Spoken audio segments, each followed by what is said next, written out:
Let me ask you this, Senior. You from Brooklyn. I'm from Brooklyn. You live in Texas. Next week, we got our fellow Brooklynite, Mike Tyson, taking on Jake Paul.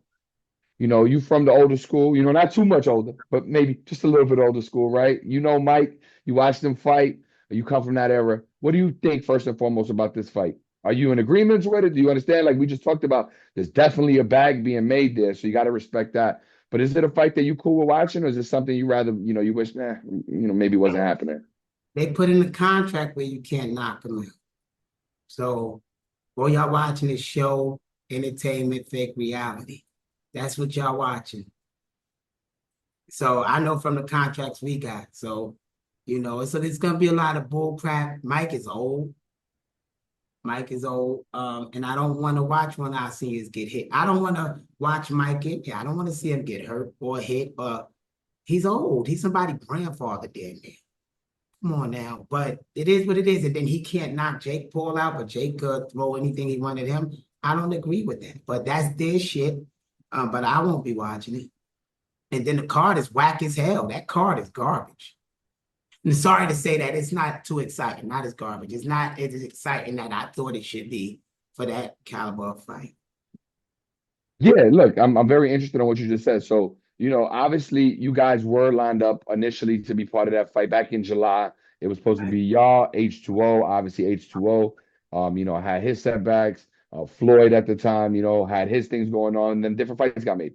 Right. But when you were in negotiations with them, because I just saw what they put online, but it wasn't MVP. It looked like some repurposed Instagram stuff, but they were saying 2 minute rounds, or excuse me, 2 minute rounds, 8 rounds, no headgear, knockouts would be allowed. But when you were doing business with them, the contracts that you saw, you saying you saw that they said no knockout for Mike, like you couldn't knock him out. No, what I'm saying is, I didn't see Mike's contract. Let me clear that up. Okay.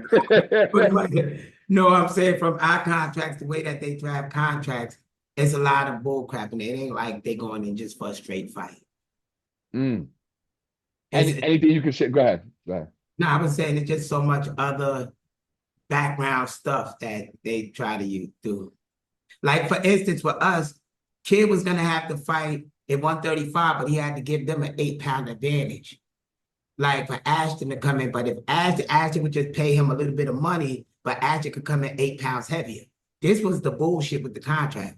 And you gotta agree to it because the promoter gotta have assurance that if he coming over, he could still make his weight. And it's like, what? So that's what we is at. And we agreed to it though.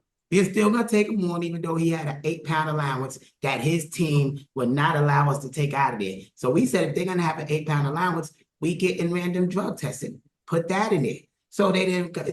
I don't think that Ashton didn't want to do it, but somewhere on their team side they didn't want to do it. So we was running into things like that, So their contracts have, from my experience, have some bullshit. Is that still a fight you want, even though Ashton took L? No, he showed y'all the chin. Once somebody get knocked out, like Ashton got knocked out, it takes something out of them. They just not the same anymore. That's why I'm waiting to see the Devin fight to see if Devin the same anymore. I'm waiting to see Devin have a nice challenge and fight against a top 10 person to see if that affected him. Got you. Got you.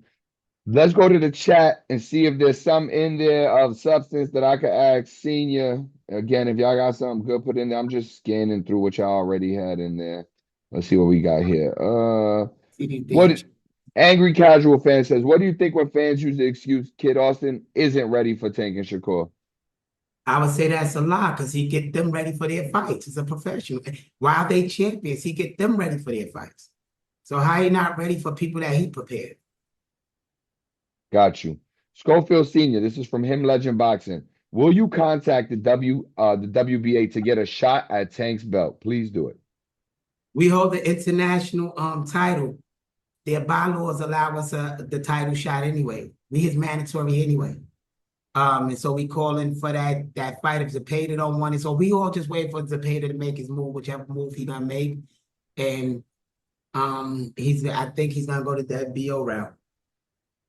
Got you. Got you. Let's see what else we got in here. Anything else good? Let's see. Let's see if I find a question mark. Here we go. You know, I'll kind of ask and answer this, but if you want to add to it, feel free, Senior. Of course, Frederick Longon said, why does he think his son can be Tank and Shakur? He told y'all already. He told y'all he was very clear. They've had history in the gym. He's seen them already fight. So he knows what's up and he's got insight. But anything you want to add to that? Yeah, and he got Shakur ready for Shakur fights. Shakur invited him back to a second camp and stuff like that. So it ain't like we don't get Shakur ready for his fights. We his sparring partner. So we know this guy. When's the last time y'all were sparring partners for Shakur? We were supposed to go on camp with him last year, but we turned it down because we knew they was all running in the same race, going towards the same destination. So I had to kind of cut us going with any of them. You don't think, I mean, and this is me literally just asking, not from a place of knowing or I have no idea, but from your expert opinion, couldn't that give y'all like another look? Like, all right, we go in there. Obviously, they're gonna keep trying to avoid us, but maybe something happens, maybe you get a one up. Like, is there any advantage to go in there? At this point, even though they're running in the same direction? Going there with who? But like a Shakur, like obviously Kid is ascending. He's coming up the rankings. He's right there behind Tank in WBA. But if Shakur were to call you and say, "Hey, let's do a sparring camp," or any of these guys, is there no advantage at this point to doing anything with them anymore? Because they are competitors now.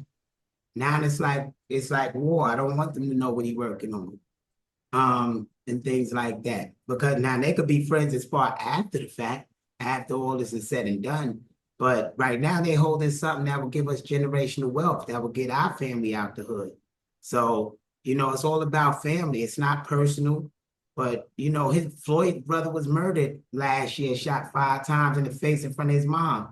So his mind state is like, yo, I got to get there. It ain't me rushing them. He got real family behind enemy lines. And he feel like he got to carry it on his back. And I'm going to ride with him as his dad to help him get through it. No, that's respect. And, obviously much respect and condolences to Floyd's brother. Yeah, look, nothing else right now that is that good in the chat, but we have a hell of amount of people here. I want to thank the whole chat for rocking with us. This is not over. We have another guest coming on in just a little bit. Let's see.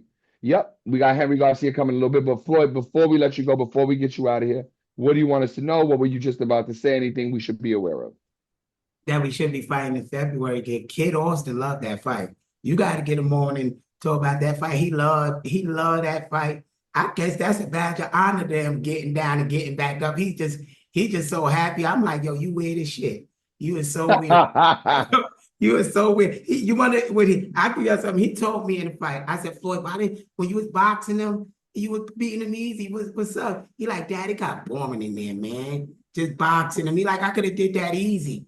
He like, man, I wanted to feel some gloves. I wanted to feel like this is what he was telling me after the fight. So I think he's gonna mature from this experience. And I look forward to seeing him in Shakur. Him and Shakur are gonna be a banger. It'll be dope. It will be dope. And I hope that's a fight that y'all end up getting. I'll definitely be there when it happens. Yes, for sir. Sure. And we're gonna catch up with Kid. You already know. Yeah, you listen. Schofield, we always appreciate you on Fight Hype. Y'all always solid. Y'all stand up gentlemen, both you and your son. And y'all thorough. Y'all keep it real. Y'all share how y'all feel, which I enjoy. I think the fans enjoy, whether they agree or they don't. You always got to enjoy with somebody telling you exactly how they feel, not sugarcoating anything. So, you the man, Senior. Thank you for your time tonight. And we're going to catch up soon, for sure. For sure. Yes, sir. You too. Fight Hype.